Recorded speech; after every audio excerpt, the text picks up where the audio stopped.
махаббат ертегісі 73, 74 және 75-ші бөлімдеріне қысқаша шолуды баян етейін. Гүлизарды үйден қуып шыққаннан кейін ол Куршатқа келеді және оны перман әкеліп тастайды. Гүлизарға құшақтап оған ақшасын береді. Осы кезде мұнда үйінде кемпір отырады. Кім келген дейді. Бізге қонақ келді деп Эфсана Гүлизарды кіргізгенде шошып кетеді. Сен мұнда нағып жүрсің дейді.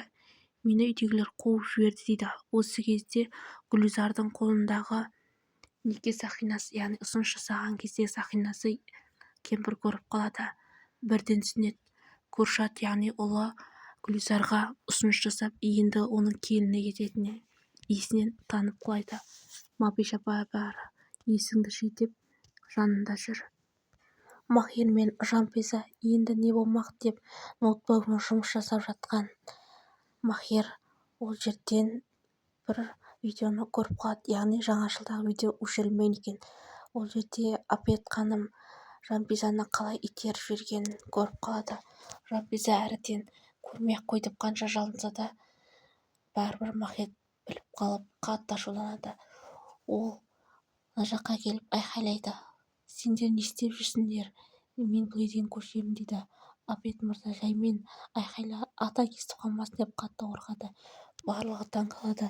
Өйткені Жанпизаның өліп қала жаздаған жоғарыдан итерген Апет ханым екенін біліп, барлығы аба, саған не көрінді?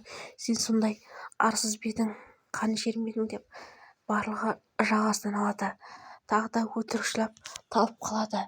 Бірақ бұндайыңа сенбеймін деп Махир қадап айтады.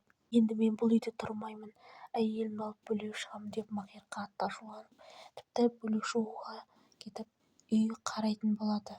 Осыдан кейін қандай шындығың бар, тез айт, тағы менен не жасырдың деп Жанпизаны қыспақ қалады. Сол кезде Жанпиза перманның ұлы емес екенін де айтып қояды. Ал мұнда таңғы аш ішіп отқан кемпір жаман көзбен қарап, енді қайт, мен сені бәрібір қабылдамаймын дейді. Куршат болса, апа не деп тұрсың, ол менің жарым, енді біз бірге тұрамыз деп Жанпизардың қолынан ұстап үйінен шығып кетеді. Өйткені Гүлизарға басқа да сыйлықтар ұсынғысы келді. Әрине Куршат мырза, ғашықтықтан, екеуінің ғашықтығына ешкім де зат келтіре алмайды. Сонда да кемпір жақтырмайды. Бұлай болмайды дейді. Куршат болса, апа енді менің жаңа өмірім дейді. Ал қызметшілері Эфсана дұрыс жасайды. Нағыз жігіт, ер адам деген сүйген, осылай қорғау керек дейді. Осылай қарап отқанда кемпір оны жақтырмай кетеді. Махир болса, қаруларын алып операция кезінде Сәлімді қолға түсіруге барады. Бірақ түсінбеймін, кино болғасын ба, тыныш тұрған Сәлімді ата салмай, Сәлім деп айқайлайды. Осы айқайлаған кезде барлығы қашып үлгереді. Тіпті Сәлім де қашып үлгереді. Осылайша атыс басталады. Екі жақта атыс басталады. Махирге түсінбеймін, өзінің жауын неғылып, неге атын атап, өздерінің барғандарын білдіртіп қойғанда менің ашуланып тұрмын. Өйткені киноның соңында Сәлім ешқандай Махир деп атамай атып кетеді. Сәлімнің ізінен қуып жарға келеді. Жарға келген кезде Махир есалаң, тоқта, атам деп дым мылтықтың атпайды, ізінен қуып келеді. Сені тірілей ұстауым керек, түрмеге түсуім керек дейді. Сәлім болса, сен мені ұстай алмайсың, мен не өлем, не құздан секірем дейді. Осылайша сау бол Махир деп құздан секіріп кетеді, бірақ тірі қалады. Ал мұнда енесі бірге көшеміз деп ойлаған, бірақ Жанпиза мен Сараның сөздерін естіп қойды. Яғни Жанпиза енесімен бірге тұрған қаламайды екен. Ал мұнда Махир Сәлім өлді, болды, бітті, аяқталды деп Жанпизаны қуантып қояды. Алайда Сәлім өлген жоқ. Кемпірмен шал сөйлесіп отырады. Содан кейін кемпірге айтады, біз Гүлизарды үйге келтірейік деп. Өйткені Куршаттың анасы, келіндеріңді үйімнен алып кетіңдер, мен оны келін қылмаймын, олардың үйленгеніне қарсымын, сендер де мезияты қарсы болсаңдар, келіндеріңді алып кетіңдер дейді. Ал мұнда некеге өтініш жазу үшін алдын ала береді екен, бірақ ол бір аптадан кейін ғана некеге отыруға болады екен. Бірақ шыдамсыздықтар неге тым кеш, бір апта деп Куршат асығып жүр. қалыңдығының қолынан бірге болуда. Махир мен Жанпиза шынымен де көшіп бара жатыр. Өздерінің жеке үйінде, яғни үлкен жеке жайдан 2-3 көше ғана. Барлығы кетпеші Махир, сен кетсең қызық болмай қалады деп. Бірақ Махир ешкімнің де сөзін тыңдағысы келмейді. Шындықты және атасына айтқан жоқ. Көшпей жатып, Септа киімдерін алып кетті. Ферман болса кетпе десе, менің кеткенімді қимай тұрсың ба? Орнымда көшіп алыпсың ғой деп мазақ етті. Ал атасы қайтып көшпеңдер деп айтса да, ол енді атасын тыңдамады. Содан кейін кеп тұрыңдар үйге дейді. Анасына жүр деп еді. Анасы орнында тұрып, жоқ, мен бармаймын Махир, өздерің кете беріңдер, мен осы жерде қаламын дейді. Өйткені Махир мен әйелінің бірге болып бақытты болғанын қалайды. Өте керемет. Ене Сүрияға қатты ұнайды осы актерлардың ішіне. Өте жақсы рөлді алып шығады. Анасы болса да осылайша екеуіне артынан су құйып жібереді. Енді ғана жалғыз қалдық, енді біз түнімізді өткіземіз деген Махир мен Жанпиза тағы да үйіне қонақ келеді. Әрине Сара мен Салих еді. Олар ескі заттарын, тағы да заттарын алып келеді. Махир де Жанпиза да жақтырмай қалады. Өйткені оңаша қалуға мүмкіндік жоқ дейді. Осылайша барлығы пицца жеп, суреттерін көреді, ескі заттарды жинастырады. Ал мұнда Септа қуанып жүр. Күнде таңертең селфи жасайтын болдым. Осы бөлме маған қатты ұнайды.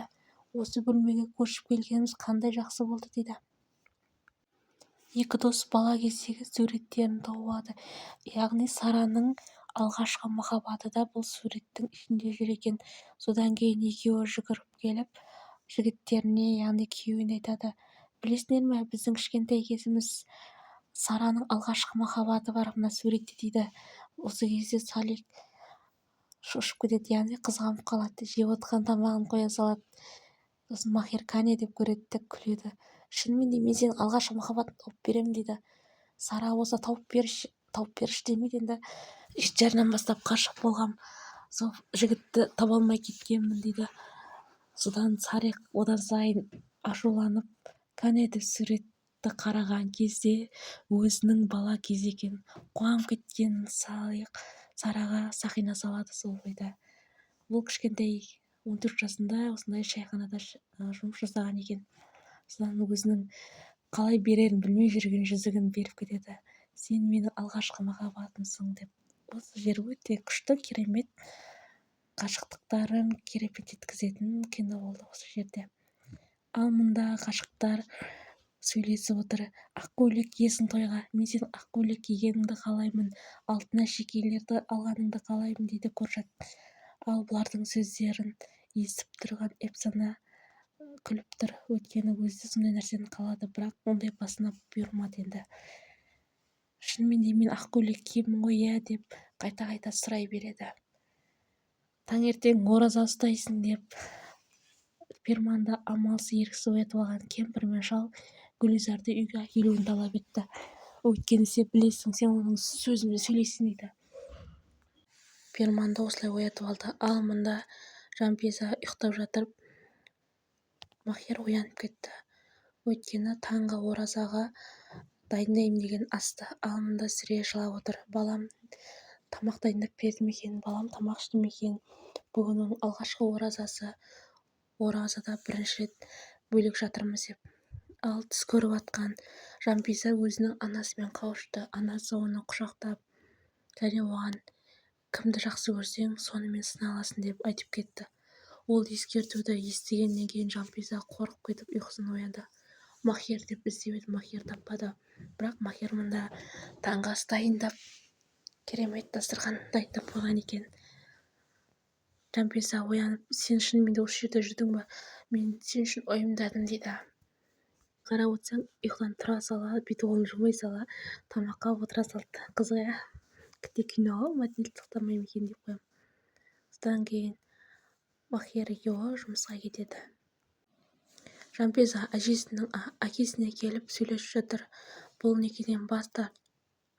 Бірақ Коржат, мен бас тартпаймын.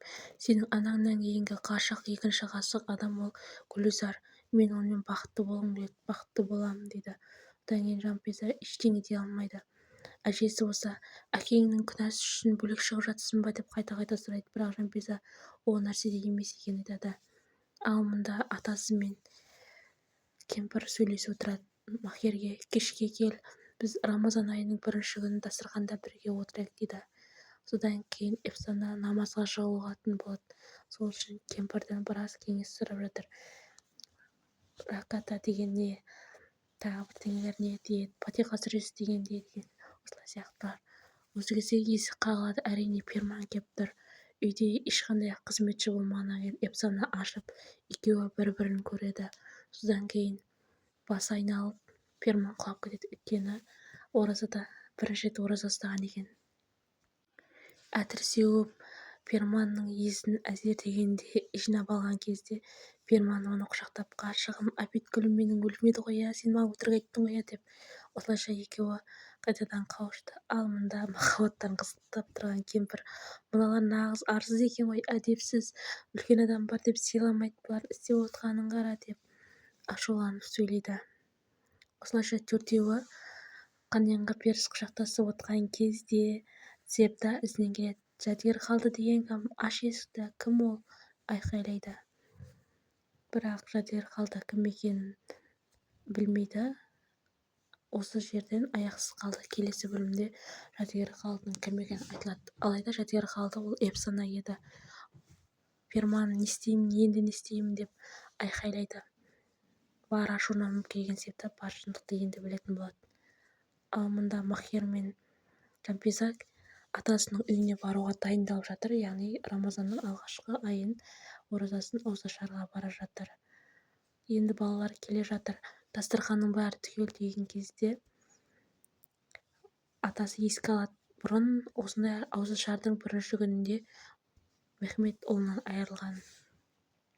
Ал мұнда нан алып келе жатқан Махер осы кезде артынан жасырын Сәлім ешқандай Махер деп атамай-ақ үн-түнсіз ата салады. Ал сүт күтіп тұрған, баласын көріп Махер деп тұрған анасының көзінше тағы да бір не қайталанады, өйткені әкесінде солай атқан еді. Үн-түнсіз артынан атып тұрады. Анасының қолындағы ыдысы түсіп кетеді, өйткені Махерге бозаны дайындайды, боза ішетін, сол үшін деп шығып тұрған еді. Көз алдында тағы да ұлынан айырылатын болады. Сәлім болды, үн-түнсіз атады да қашып кетеді. Махер, балам тұршы, балам тұр, сен өлмеуің керек, деп анасы айқайлайды. Жалғасы бар.